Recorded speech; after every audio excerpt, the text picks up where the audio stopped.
On va tout de suite regarder ce qui s'est écrit dans la presse ce matin en Égypte et on va commencer avec le journal Al-Shurou qui nous dit que le président Abdel Fattah el-Sisi s'est entretenu hier avec plusieurs chefs de partis politiques des élections et de représentants également de partis au palais des Tahdeya des élections législatives. Ils ont également examiné les préparatifs de ces élections. Des entretiens avec un certain nombre d'autres chefs de parti sont prévus aujourd'hui. Durant leur rencontre, le chef de l'État a assuré qu'il ne soutenait aucun parti en particulier, mais il a appelé les représentants des partis à s'unir pour faire des listes communes. Le chef de l'État leur a également déclaré que sa principale préoccupation était la jeunesse égyptienne. Et on passe tout de suite à une autre nouvelle, cette fois-ci publiée dans le quotidien Al-Watan, où nous pouvons lire que le Sisi reçoit le patriarche d'Éthiopie, Mathias Ier. Alors, en recevant le patriarche Mathias Ier, donc en présence du pape Tawadros II et de la conseillère du président pour les affaires de la sécurité nationale, Madame Faiza Abou-Naga, le président Sisi a affirmé que l'Égypte souhaite à l'Éthiopie le développement et la stabilité en insistant sur la nécessité de consolider la coopération entre les deux pays. Le porte-parole de la présidence de la République, l'ambassadeur Ala Youssef, a annoncé que le président Sisi a souligné que l'Égypte connaît bien le droit du peuple éthiopien au développement, en ajoutant que le Nil représente pour les Éthiopiens une source du développement et pour l'Égypte une source de vie. Et il faut dire aussi que il est prévu que Sisi se rende à la fin du mois en Éthiopie. Absolument. On continue avec le journal Al-Yom avec le chef de la diplomatie, Sameh Shoukry, qui est actuellement, lui, au Kenya, donc un voisin de l'Éthiopie. Il a clôturé une séance de pourparlers avec son homologue kenyan, Amina Mohamed, à Nairobi. Lors de cette rencontre, le ministre des Affaires étrangères a mis l'accent sur l'importance du dossier de l'eau pour l'Égypte, évidemment, et évoqué également celui de la réforme et de l'élargissement du Conseil de sécurité et de l'importance de maintenir une concordance de vue africaine. Il a exprimé l'aspiration du Caire à obtenir le soutien à la candidature égyptienne à un siège non permanent du Conseil de sécurité de l'ONU l'année prochaine. Shoukry, qui préside la délégation de l'Égypte à la 6e session de la commission conjointe, a insisté sur l'intérêt accordé par l'Égypte au renforcement des relations entre l'Égypte et le Kenya, notamment dans le domaine de la lutte contre le terrorisme. Alors, on revient au quotidien Al-Watan, nous pouvons lire cette fois-ci une nouvelle concernant l'Azhar. Le grand imam reçoit le premier ministre irakien. Alors, le grand imam d'Al-Azhar, Ahmed El-Taïb, s'est entretenu au siège d'Al-Azhar avec le premier ministre irakien, Haidar El-Abadi, de développement dans la région, surtout en Irak, ainsi que des moyens de renforcer la coopération avec Al-Azhar afin de faire face aux idées extrémistes, de propager la tolérance de l'islam et de contrer la dissension politique ou confessionnelle entre les musulmans. Le grand imam a assuré la position de l'Azhar, soutenant l'unité du peuple irakien et des efforts de lutte contre les organisations terroristes. La partie, c'est un petit peu le sujet dont on va parler aujourd'hui. Exactement. Allez, on va enchaîner avec le journal El-Yom Seber qui nous dit qu'un tribunal égyptien a condamné 4 terroristes à la peine de mort pour collusion avec le groupe terroriste Al-Qaïda. Les 4 condamnés ont fourni à l'organisation terroriste des informations liées aux forces armées pour commettre des attentats en Égypte. Leur dossier a été transféré au Mufti de la République pour confirmation de la peine qui sera connue le 8 février prochain. Et on poursuit cette fois-ci avec le Masrilium où nous pouvons lire que les autorités libyennes libèrent 33 pêcheurs égyptiens retenus en Libye depuis un mois. Les pêcheurs venaient principalement des gouvernorats d'Alexandrie et de Kafr-Shir. Deux d'entre eux étaient arrivés hier soir à Saloum, à la frontière entre l'Égypte et la Libye. En fait, je crois que c'est 26 d'entre eux. 26. Oui, absolument. D'accord. Bon, ben alors 26 C'est une d'entre erreur de eux. frappe. Voilà, 26 d'entre eux, désolé. Donc les 6 autres sont toujours à Benghazi, mais devraient rentrer très prochainement en Égypte. Il faut dire que c'est un gros problème qui touche l'Égypte ces temps-ci. Je me souviens qu'il y a 2 ans, on avait fait un petit reportage sur la condition de ces pêcheurs.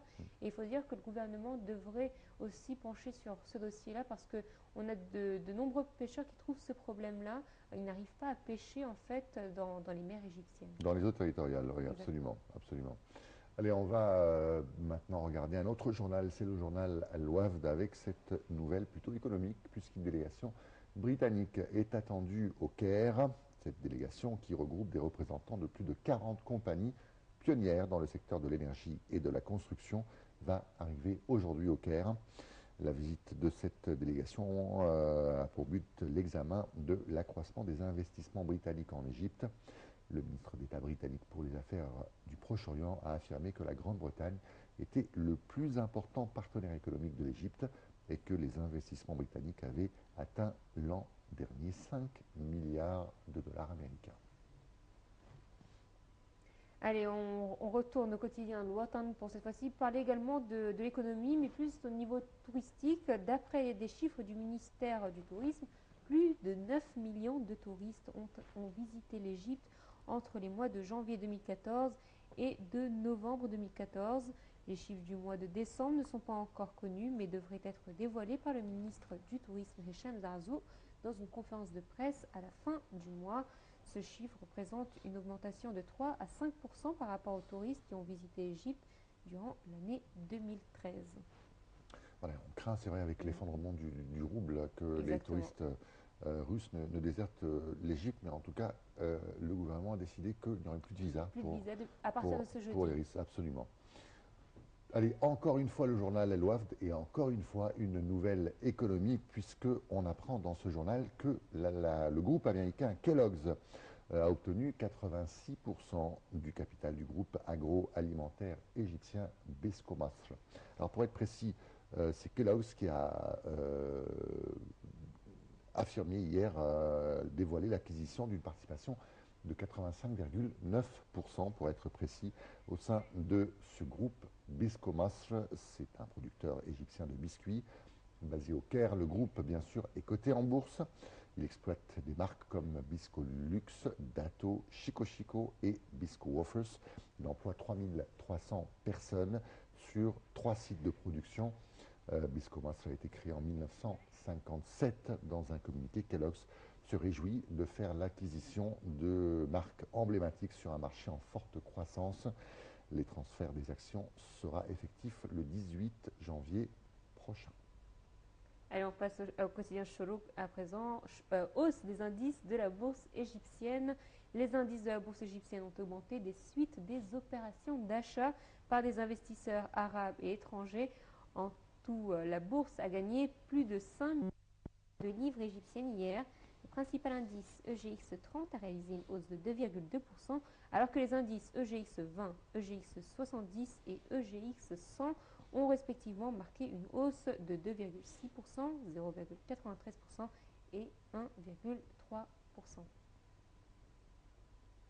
On va terminer avec le sport. Alors cette fois, c'est une nouvelle qui ne concerne pas l'Égypte, mais une nouvelle qui concerne le monde entier, puisque le Masri El Youm, notamment, bien sûr tous les journaux ont titré là-dessus, mais le Masri El Youm, on a pris l'extrait de l'article du Masri El Youm, nous dit que Cristiano Ronaldo, est devenu Ballon d'Or pour la 3e fois. Donc il a été désigné Ballon d'Or 2014.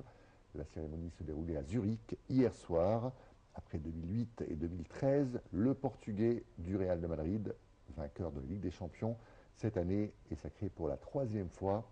Il a devancé Lionel Messi, le joueur argentin de Barcelone, et Manuel Neuer, le gardien allemand du Bayern de Munich. L'attaquant portugais du Real de Madrid, âgé de 29 ans, a remporté 4 titres majeurs avec son club en 2014, la Ligue des Champions, la Coupe du Roi, la Super Coupe d'Europe et le Mondial des clubs. Éliminé au premier tour de la Coupe du Monde avec le Portugal, il a inscrit la bagatelle de 61 buts en 60 rencontres disputées pendant l'année. Le Portugais a obtenu 35,66% des votes. Il devance très largement, il faut bien l'avouer, Messi, qui totalise 15,76%, tout juste devant Manuel Neuer, qui totalise lui 15,72%. Avec 3 ballons d'or, Cristiano Ronaldo est définitivement rentré dans la légende du football puisqu'il rejoint des très illustres joueurs qui ont gagné 3 ballons d'or. Il y a Michel Platini, il y a Oui. Marco van Basten et il y a bien sûr le mythique Johan Cruyff. Seul Messi pour l'instant a 4 ballons d'or et donc un de plus que Cristiano Ronaldo. Mais Cristiano Ronaldo hier a dit qu'il allait bientôt détrôner Lionel Messi On attend de puisqu'il voir, veut être hein. le meilleur joueur de tous les temps. Voilà. Mais moi, je pensais que quand même Neuer allait arriver deuxième. S'il n'allait pas remporter le ballon d'or, je pensais qu'il allait arriver deuxième. Mais bon, là, les scores, enfin, Mais il paraît qu'il devait arriver deuxième, mais selon les journalistes D'accord. l'avaient classé deuxième. Mais ce sont les capitaines des sélections nationales qui ont plus voté pour Messi et donc c'est pour ça que Messi est remonté à la deuxième place. Mais en Bon. tout cas, déjà rien que d'être dans les 3 meilleurs joueurs. En exactement. plus, un gardien, c'est un C'est vrai. Ferrarissime quand même, qui C'est soit vrai. parmi les meilleurs joueurs du Il monde. faut dire qu'il le mérite, hein. C'est un très bon gardien de but. Excellent gardien de but. Oui. Tout de suite, on va vous laisser découvrir justement l'agenda culturel de cette semaine. Si vous avez envie de sortir mais vous ne savez pas où, on vous propose l'agenda et tout de suite, caricature.